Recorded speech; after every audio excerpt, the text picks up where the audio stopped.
Hello students, here we are once again with JPIC Digital Study. Students, today we are going to learn the second part of the lesson The Last Child written by Mulk Raj Anand.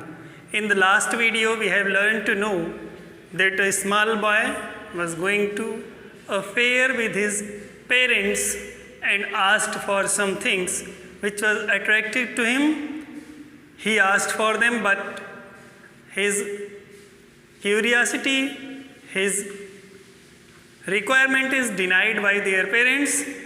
Though he was very sad, yet was going with his parents to the fair.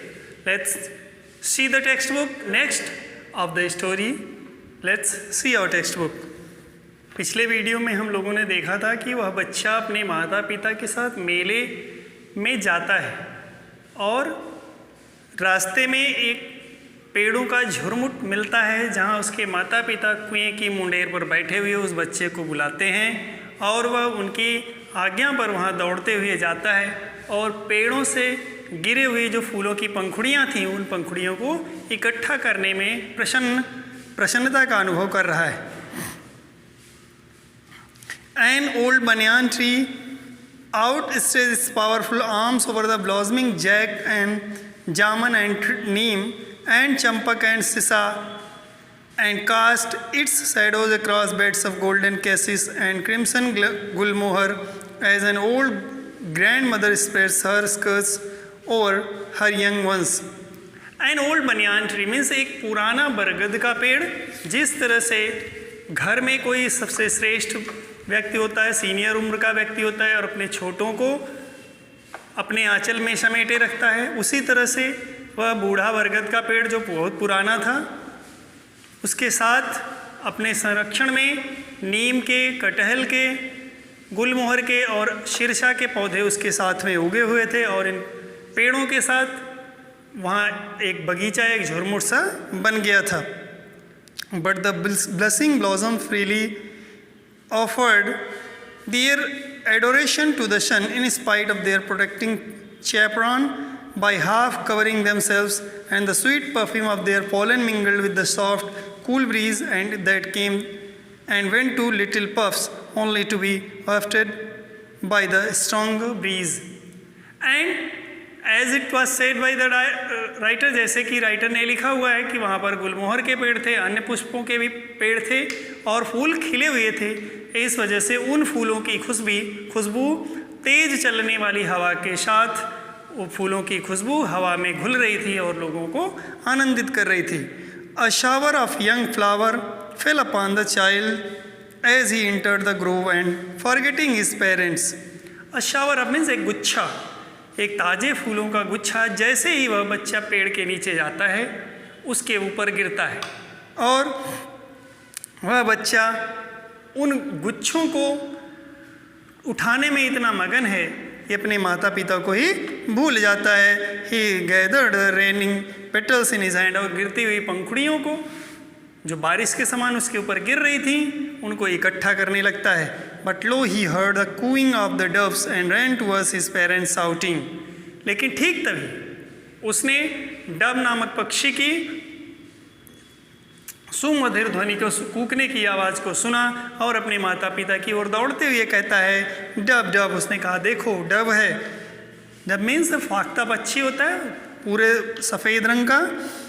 The raining petals dropped from his forgotten hands और जो उसने पंखुड़ियाँ पकड़ रखी थी अब उसका attraction फाख्ता पक्षी की ओर बढ़ गया था इसलिए उसके हाथों से वह नीचे गिर रही थी. A curious look was in his parents faces till a quail struck out a note of love and released their pent up soul. A curious look was in his parents' faces means उसके माता पिता के चेहरे पर एक जिज्ञासा के भाव दिख रहे थे और वे इसमें इतना मगन थे कि तब तक उनकी यह जिज्ञासा नहीं टूटी जब तक कि उन्होंने कोयल बर्ड की प्यारी धुन को नहीं सुना. Come child come they call to the child और कोयल की धुन सुनने के बाद उन्होंने कहा कि आओ बच्चे आओ. Who had now gone running in wild capers round the banyan tree and gathered him up. They took the narrow winding footpath which led to the fair through the mustard field. और अपने बेटे को पुकारते हुए उस भीड़ के साथ वह मेले की ओर चल पड़े, उस सड़क से होते हुए जो पगडंडी से होकर के मेले की ओर जा रही थी. As they neared the village, the child could see many other footpaths full of throngs converging to the whirlpool of the fair, and felt at once repelled and fascinated by the confusion of the world he was entering. As they neared the village, जैसे जैसे वो उस गांव के पास पहुँचे जहाँ पर मेला लगा हुआ था, बच्चे ने देखा कि वहाँ एक पगडंडियों का जाल सा बुना हुआ है, मीन्स चारों ओर से रास्ते वहाँ आकर के मिल रहे थे. और उस स्थिति को देख करके बच्चे का मन जो है अनायास ही उस ओर आकर्षित हो जाता है. और वह क्योंकि इसके पहले दुनिया के इन चीज़ों से अनजान था, भ्रमित था, इसलिए आज वह उसको बहुत ही आकर्षक लग रहा है जैसे जैसे वह उनके पास जा रहा है. A sweetmeat seller hawked. जैसे ही वह मेले के नज़दीक पहुंचा, वहाँ पर मिठाई बेचने वाले ने आवाज़ दी, गुलाब जामुन, रसगुल्ला, बर्फ़ी, जलेबी. वह अपनी मिठाइयों को नाम देकर के बुला रहा था. At the corner of the entrance, means मेले के प्रवेश द्वार के एक कोने पर, and crowd pressed round his counter at the foot on an architecture of many coloured sweets. Architect means होता है बहुत ही करीने से सजाना. उसने अपनी मिठाइयों को इतने अच्छे ढंग से व्यवस्थित लगाया हुआ था कि वह इतनी आकर्षित लग रही थी कि लोगों का एक झुंड जो है उनकी मिठाइयों के दुकान के पास लगा हुआ था.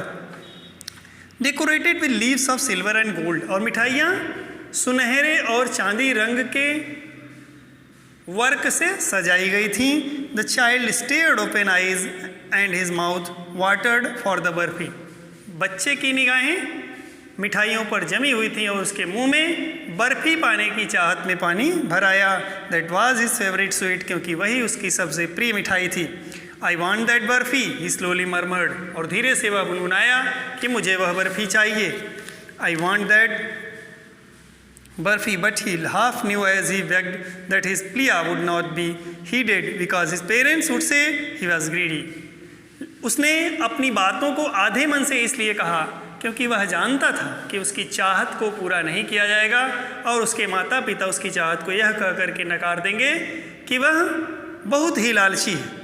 So without waiting for an answer he moved on. और अपनी बात कहने के बाद बिना कोई उत्तर की प्रतीक्षा किए वह आगे बढ़ गया. A flower seller hawked. जैसे ही वह आगे बढ़ा तो उसने देखा कि एक माली अपने सामान को बेचने के लिए आवाज़ लगा रहा है. A garland of gulmohar. कह रहा है कि गुलमोहर का हार. अ गारलैंड ऑफ गुलमोहर.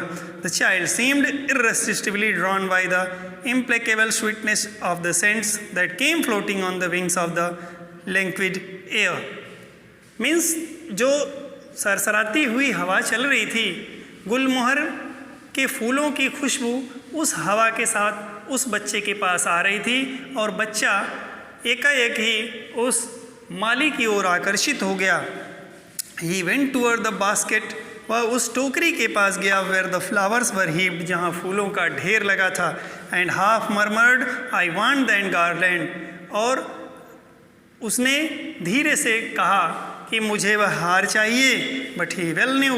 लेकिन वह बहुत अच्छे से जानता था his parents would refuse to buy him those flowers. कि उसके माता पिता उसके लिए वह फूल खरीदने को मना कर देंगे. बिकॉज दे वुड से दे वर चीप. और वे कहेंगे कि वह बहुत सस्ते हैं. So without waiting for an answer he moved on. इसलिए बिना किसी उत्तर की प्रतीक्षा किए हुए वह आगे बढ़ चला. A man stood holding a pole with yellow, red, green and purple balloons flying from it. The child was simply carried away by the rainbow glory of silken colours and he was possessed by an overwhelming desire to possess them all.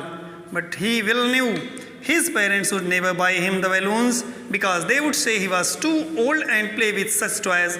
So he walked on further. A man stood holding a pole with yellow. Pole means होता है एक खंबा. एक लकड़ी का बांस लिए हुए एक व्यक्ति खड़ा हुआ था जिसमें लाल, पीले, रंग बिरंगी कई रंग के गुब्बारे सजे हुए थे और हवा के साथ ऊपर की ओर उड़ रहे थे. और बच्चे का मन उन गुब्बारों के इंद्रधनुषी रंगों में इतना रम गया कि वह दौड़ करके वहाँ जाता है और गुब्बारे पाने की इच्छा रखता है। वह चाहता है कि वह उन गुब्बारों पर अपना अधिकार कर ले। But he well new his parents, लेकिन वह अपने माता पिता को बहुत अच्छे से जानता था। Would never by him the balloons, वह जानता था कि वह उनके लिए कभी गुब्बारे नहीं खरीदेंगे।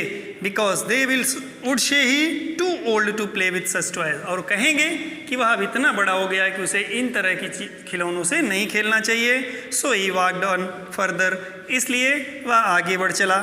अ juggler stood playing a flute to a snake which coiled itself in a basket, एक सपेरा अपनी बीन बजा रहा था और उसके साथ रखा हुआ जो सांप था वो कुंडली मारे एक टोकरी में बैठा था। Its head raised in a graceful blend like the neck of a swan, और उसका जो हुड था, फन था, उस तरह से वह ऊपर की ओर उठा हुआ था जैसे किसी हंस का सिर मुड़ा उठा हुआ हो। while the music stole into its invisible ears like the gentle rippling of miniature waterfall, और उस बीन से निकलने वाली धुन ऐसा लग रहा था कि उस सांप के अदृश्य कानों में अपना रस घोल रही हो, जैसे झरने का मधुर पानी पी करके व्यक्ति संतुष्ट हो रहा होता है, उसी तरह से उस बीन से निकलने वाली जो धुन थी सांप के अदृश्य कानों में पहुंच करके उसको मोह रही थी। The child went towards the juggler, बच्चा भी उस सपेरे की ओर जाता है। But knowing his parents had forbidden him to hear such coarse music, लेकिन इस तरह की अनावश्यक ध्वनि को सुनने के लिए उसके माता पिता मना कर देंगे, यह जान करके एज द जगलर प्लेड, जो वह सपेरा खेल रहा था, बजा रहा था, ही प्रोसीडेड फार्दर, वह आगे की ओर बढ़ गया। There was a roundabout in full swing, वहाँ एक झूला लगा हुआ था जो पूरी तेजी के साथ चल रहा था। मेन वुमेन एंड चिल्ड्रेन, पुरुष, महिलाएं और बच्चे, carried away in whirling motion, means झूलते हुए नीचे से ऊपर को जा रहे थे। श्रीक्ड एंड क्राइड विद डिजी लाटर, और घबराहट में, प्रसन्नता में उनकी चीखें और प्रसन्नता निकल रही थी। The child was them intently going round and round, बच्चा भी उस झूले को देखने के लिए गोल गोल घूमता है झूले के किनारे किनारे। A pink blush of a smile on his face, उसके चेहरे पर एक बहुत ही सुंदर मुस्कान है। His eyes rippling with the same moment, और जिस तरह से वह झूला घूम रहा है उस बच्चे की आंखें भी उसी तरह से एक टक उस झूले की ओर लगी हुई हैं। His lips parted in amazement, अब उसके होंठ आश्चर्य में खुल गए हैं। Till he felt that he himself was being carried down, और उसको ऐसा लग रहा था कि जैसे वह स्वयं भी झूले में झूल रहा है। The ring seem to so fastly at first, then gradually it began to move less fast, जो झूले का रिंग था, गोला था, वह पहले तो बहुत तेज गति से घुमा, लेकिन फिर धीरे धीरे उसकी गति कम होती गई। Presently the child wrapped finger in his mouth beheld it stop, और जब वह झूला रुका तो बच्चे ने अपनी उंगली दांत में दबा रखी थी। This time before his overpowering love for the anticipated sensation of movement had been chilled by the thought of his parents, उसने अपने दांतों में उंगलियां दबा ली, क्योंकि इस समय तक वह अपने माता पिता की खोज में लगा था, अपने माता पिता के बारे में विचार करने लगा था। Eternal denial he had made a bold request, और माता पिता के बारे में विचार करके उसने बड़ा ही साहस करके अपना निवेदन किया। I want to go on the roundabout, मैं भी उस गोल झूले पर झूलना चाहता हूँ। प्लीज़ फादर मदर, उसने कहा माता पिता मुझे भी उस झूले पर झूलना है। देवर वाज नो रिप्लाई, उसे कोई उत्तर नहीं मिला।